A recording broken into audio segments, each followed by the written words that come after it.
जैसा कि आपने फर्स्ट वीडियो में पढ़ा था पार्लियामेंट के तीन पार्ट, लोकसभा, राज्यसभा और प्रेसिडेंट। देखो, पार्लियामेंट अपना बाइकैमरल है। बाइकैमरल का मतलब क्या होता है?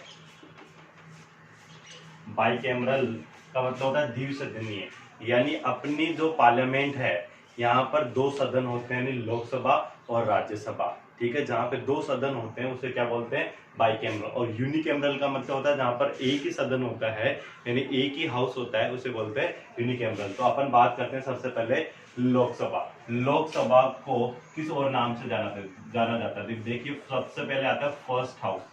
फर्स्ट हाउस भी इसे बोला जाता है, इसे लोअर हाउस भी इसे बोला जाता है, और इसे हाउस ऑफ द पीपल भी इसे ही बोला जाता है। तो देखिएगा, फॉर्मेशन ऑफ लोकसभा का फर्स्ट टॉपिक है नंबर ऑफ मेंबर्स।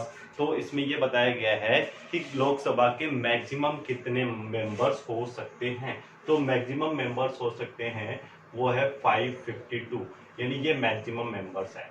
और ध्यान रखना 8% कितने मेंबर है लोकसभा के? 545। तो 552 कहाँ से आते हैं? देखिएगा कि 552 में से 530 तो आते हैं स्टेट से, यानी ये इलेक्टेड होते हैं। फिर उसके बाद में आता है 20 यूनियन टेरिटरीज से आते हैं, ये भी इलेक्टेड होते हैं। फिर उसके बाद में आता है 2, ये एंग्लो इंडियन होते हैं, एंग्लो इंडियन कम्युनिटी। ध्यान रखना, ये नॉमिनेटेड होते हैं और इनको नॉमिनेटेड प्रेसिडेंट करता है। फिर देखिएगा कि अभी 8% 545 मेंबर है, तो 545 मेंबर में से कौन कौन से कहाँ से हैं? तो वही 530 तो है स्टेट से, 13 है यूनियन टेरिटरी से, एंड 2 एंग्लो इंडियन। तो इस प्रकार 545 मेंबर्स कंप्लीट हो गए। अब अपन बात करते हैं इलेक्शन की। इलेक्शन देखिएगा, इलेक्शन में एक वर्ड है यहाँ पर universal adult franchise. Universal adult franchise का मतलब होता है कि वो पर्सन जिसने 18 साल की एज कंप्लीट कर ली हो, ठीक है, उसे अपन किस में काउंट करेंगे? यूनिवर्सल एडल्ट फ्रेंचाइज में काउंट करेंगे, यानी उसे वोटिंग करने का अधिकार मिल जाता है, यानी वो इलेक्शन में वोट कर सकता है। तो देखिएगा कि इलेक्शन कैसा होता है? सबसे पहले डायरेक्ट इलेक्शन होता है। कैसा इलेक्शन होता है? डायरेक्ट इलेक्शन का मतलब होता है जिसमें आम जनता पार्टिसिपेट करती है, यानी आम जनता वोट करती है, उसे बोलते हैं डायरेक्ट इलेक्शन। और एक इलेक्शन होता है इनडायरेक्ट इलेक्शन, जैसे राज्यसभा का जो इलेक्शन होता है वो इनडायरेक्ट इलेक्शन होता है, इसमें आम जनता वोटिंग नहीं कर सकती है। अब बात करते हैं, तो यहाँ पर जो इलेक्शन है वो डायरेक्ट होता है। 18 साल का जो भी व्यक्ति है वो वोट कर सकता है, उसे अधिकार है। 18 साल से ज्यादा वाले भी कर सकते हैं। अब बात करते हैं क्वालिफिकेशन कि लोकसभा का मेंबर बनने के लिए क्या क्या क्वालिफिकेशन रिक्वायर्ड है। तो देखिएगा, सबसे पहले क्वालिफिकेशन है सिटीजन ऑफ इंडिया, यानी person should be citizen of India. जो भी पर्सन होता है वो भारत का नागरिक होना चाहिए। दूसरा देखिएगा, यानी उसकी एज, जो भी लोकसभा का मेंबर बनने जा रहा है तो उसकी एज 25 कम से कम होनी चाहिए, ये मिनिमम एज है और इससे ज्यादा भी हो सकती है।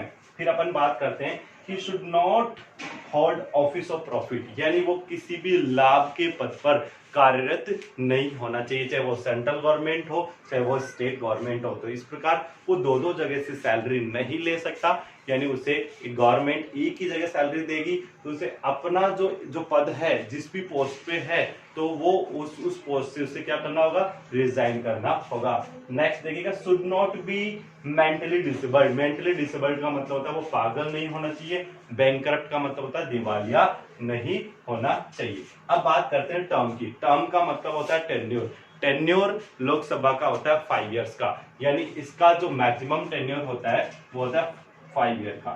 क्या लोकसभा 5 साल से पहले डिसॉल्व की जा सकती है? तो इसका आंसर होगा हाँ, लोकसभा को 5 साल से पहले भी डिसॉल्व कर सकते हैं। डिसॉल्व का मतलब होता है भंग करना। लोकसभा को भंग कौन कर सकता है? प्रेसिडेंट इसको भंग कर सकता है। ध्यान रखना, लोकसभा को प्रेसिडेंट भंग करता है, डिसॉल्व कर सकता है। किसकी एडवाइस पे? प्राइम मिनिस्टर की एडवाइस पे लोकसभा को भंग किया जा सकता है। अब तक लोकसभा 9 बार भंग हो चुकी है, तो 9th time Lok Sabha has dissolve. अब अगला आता है मीटिंग। तो मीटिंग देखिएगा, लोकसभा की जो मीटिंग है वो 6 महीने में कम से कम एक बार होनी चाहिए, यानी जो मीटिंग के लिए 6 महीने चाहिए, 6 महीने में मीटिंग कम से कम एक बार होती है। लोकसभा और राज्यसभा की ज्वाइंट मीटिंग प्रेसिडेंट बुला भी सकता है और उसे रद्द भी कर सकता है। ऑफिसर ऑफ लोकसभा 6 पॉइंट है, देखिएगा फॉर्मेशन ऑफ लोकसभा का 6 पॉइंट। ऑफिसर्स ऑफ लोकसभा यानी ऑफिसर्स होते हैं speaker and deputy speaker. Speaker और डेप्यूटी स्पीकर इन्हीं के मेंबर में से अपॉइंट किया जाता है और इनको हटाया भी जाता है। देखिए सबसे पहले बात करते हैं स्पीकर एंड डेप्यूटी स्पीकर के लिए सेक्शन 93 है, इसमें लोकसभा का एक स्पीकर होना होता है और एक डेप्यूटी स्पीकर होता है और इनको हटाया भी जा सकता है, यानी एक बिल पास किया जाता है लोकसभा में, अगर वो मेजोरिटी से पास हो जाता है और इनके अगेंस्ट में तो इनको हटाया जा सकता है। अब अपन बात करते हैं functions and powers of speaker, यानी तो स्पीकर के पास में क्या क्या पावर्स होती है और इसका क्या क्या काम होता है। तो सबसे पहले देखिएगा speaker preside all the meetings of Lok Sabha. Lok Sabha की जितनी भी मीटिंग्स होती है उसकी अध्यक्षता कौन करता है? स्पीकर करता है। प्रेसाइड का मतलब होता है अध्यक्षता करना। फिर बात करते हैं मेंटेन लॉ एंड ऑर्डर, यानी लोकसभा में शांति व्यवस्था बनाए रखने का काम भी स्पीकर का ही होता है, यानी डिसिप्लिन बनाए रखने का भी काम स्पीकर का होता है। और ये क्या करता है? He fixes the time for debate, यानी डिस्कशन के लिए, डिबेट के लिए टाइम फिक्स करता है। Speaker decide whether a bill is money bill और नॉट। स्पीकर डिसाइड करता है कोई बिल मनी बिल है या नहीं है। फिर आता है next correspondence between the parliament and president. जो स्पीकर होता है जो पार्लियामेंट और प्रेसिडेंट के बीच में कॉरस्पॉन्डेंट का भी काम करता है। एक्स ऑफिशियल चेयरमैन होता है कुछ कमिटीज का, जो भी कमेटी होती है उसका एक्स ऑफिशियल चेयरमैन होता है, यानी पदेन सभापति होता है उनका। और ये उन जो कमिटीज होती है उन समितियों को चेयरमैन भी अपॉइंट करता है। उसके बाद में आता है कि ये जो कमेटी जो होती है ये इसी के ही डायरेक्शन में परफॉर्म करती है। तो इस प्रकार लोकसभा का फॉर्मेशन हो गया और अपन ने लोकसभा के बारे में पूरा पढ़ लिया है। अब अपन पढ़ेंगे राज्यसभा के बारे में।